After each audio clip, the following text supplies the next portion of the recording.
என்ன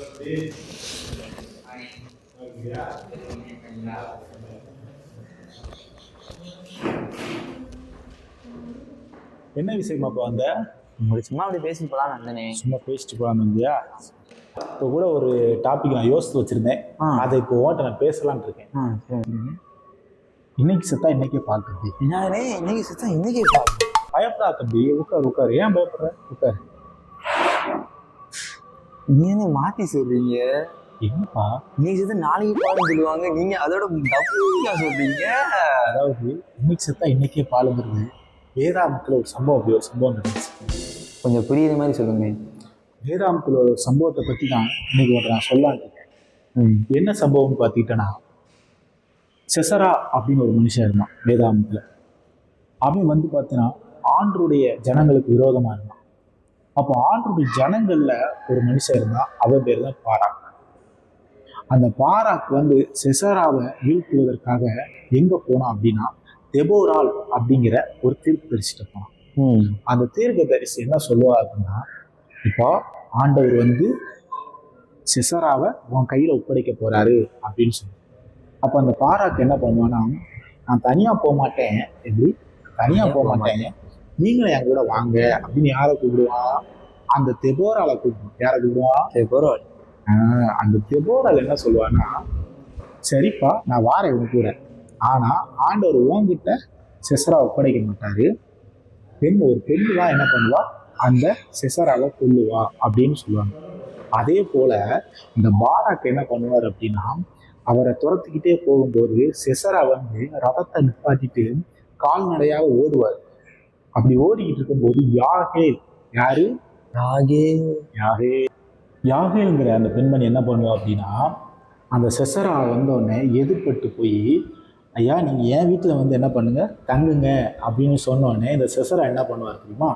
சரிம்மா அப்படின்ட்டு வீட்டில் போய் தங்குவார். அப்படி வீட்டில் தங்கும்போது அவர் கேட்பாரு, அம்மா எனக்கு தாகமாக இருக்குது, கொஞ்சம் தண்ணி தாரையா அப்படின்னு கேட்பார். அப்போ அந்த யாகையில் என்ன பண்ணுவான்னா, ஒரு குடத்துல போய் ஒரு பால், எப்படி பாலை வந்து எடுத்துக்கிட்டு வந்து இந்தாங்க அப்படின்னு என்ன பண்ணுவான், கொடுப்பான். அவன் என்ன பண்ணுவான், அந்த பாலை குடிச்சிட்டு தூங்கிடுவான். அப்படி தூங்குறோடனே அந்த யாகையில் என்ன பண்ணுவான், அப்படி சுத்தியல் எடுத்து நெற்றியில வச்சு ஒரே அடி போட்டு கொண்டுட்டா. அவ்வளோதான், ஐயோ அவன் முடிஞ்சான். அதாவது குடிச்சிட்டு தூங்கினான் பார்த்தியா, அதோட ஒரே அடி. அதான் சொன்னேன், இன்னைக்கு பால் இன்னைக்கு சாவு. புரிஞ்சிச்சா? புரிஞ்சிச்சு. இன்னைக்கு பால் இன்னைக்கு சாவு. வேதாமத்தில் உள்ள சம்பவத்தை தான் சொன்னேன், இன்னைக்கு பால் இன்னைக்கு சாவு. இப்போ நம்மளுடைய கான்செப்ட் படி பார்த்தீங்கன்னா, இன்னைக்கு சாவு நாளைக்கு பால். வேதாமத்தின்படி இன்னைக்கு பால் இன்னைக்கே சாவு. அவன் வந்து இறந்து போயிட்டான். இதுலேருந்து ரெண்டு காரியத்தை நம்ம கற்றுக்கிறோம். என்ன தெரியுமா? முதலாவதாக பாராக்கிட்ட தெபோரால் சொன்னான், ஆண்டவர் உங்ககிட்ட அவனை ஒப்படைக்க போகிறாங்க. அப்போ அவன் என்ன பண்ணியிருக்கானா, ஆண்டவர் சொன்ன வார்த்தையை கேட்டு போயிருந்தா செசராவை பாராக்கிட்ட ஆண்டவர் ஒப்படைச்சிருப்பார். ஆனால் அந்த பாராக்கு என்ன பண்ணான், தெபோரால் அப்படிங்கிற பெண்மணி என்ன பண்ணால் துணைக்கு கூப்பிட்டான், நீங்கள் என் கூட வருவீங்களா அப்படின்னு. அப்போ பாராக்கு என்னாச்சு, ஒப்படைக்கப்படலை. அது யார் மூலமாக அவன் மறிக்கப்பட்டான்? ஒரு பெண்மணி மூலமாக தான் மறிக்கப்பட்டான். எப்படி? ஏன்னா இவன் ஒரு பெண்ணைத்தானே துணை கூப்பிட்டான், அதனால தான் ஆண்டவர் ஒரு பெண்மணி மூலமாக அவனை கொண்டார். ரெண்டாவது, செசரா என்ன பண்ணான், ஒரு வீட்டில் கொஞ்ச நேரம் பாதுகாப்பாக இருக்கிறதுக்கு ஒதுங்கினான். அவன் ஒரேடியாக அங்கே என்ன பண்ணான், தூங்கிட்டான். தூங்குனதுனால அவனுடைய நிலைமை என்ன ஆயிடுச்சு, அங்கேயே மறிக்கிற சூழ்நிலை ஆயிடுச்சு. செத்து போயிட்டான், இறந்து போயிட்டான். ஏன்னா ஒரு இடத்துல நம்ம போய் இருக்கோம் அப்படின்னா அடுத்து நம்ம என்ன செய்யணுமோ அதுக்கடுத்து கிளம்பிடணும். அதே இடத்துல நம்ம என்ன பண்ணக்கூடாது, பேரா போட்டுறக்கூடாது, அங்கனே தங்கிடக்கூடாது. அடுத்த வேலை ஆண்டவர் நம்மளுக்கு என்ன வச்சுருக்காரோ அந்த காரியத்தை செய்ய நம்ம என்ன பண்ணணும், முன்பட வேண்டும். இவங்க 2 பேர்கிட்ட இருந்து நம்ம கற்றுக்கிற வேண்டிய ஒரே காரியம், கர்த்தர் நம்மகிட்ட ஒரு வார்த்தை சொன்னால் அதை நம்ம செய்யணும். ரெண்டாவது, ஆண்டவர் ஒரு இடத்துக்கு அனுப்பியிருக்காருன்னா அதே இடத்துல இருக்கக்கூடாது.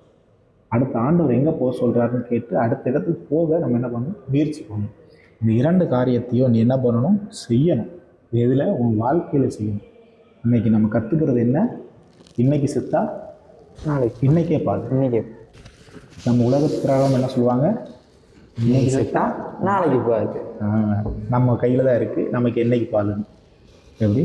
இதில் இருந்து நம்ம டாப்பிக்கே. ஏன் தம்பி, ஏன்னா நீ குடிச்சாதான் நான் இன்னைக்கு சாவு, நானே குடிச்சுக்கிறேன். நாளைக்கு உள்ள கண்டென்ட்டை நான் எடுத்து நம்ம நாளைக்கு பேசுவோம் என்ன? சரிப்பா.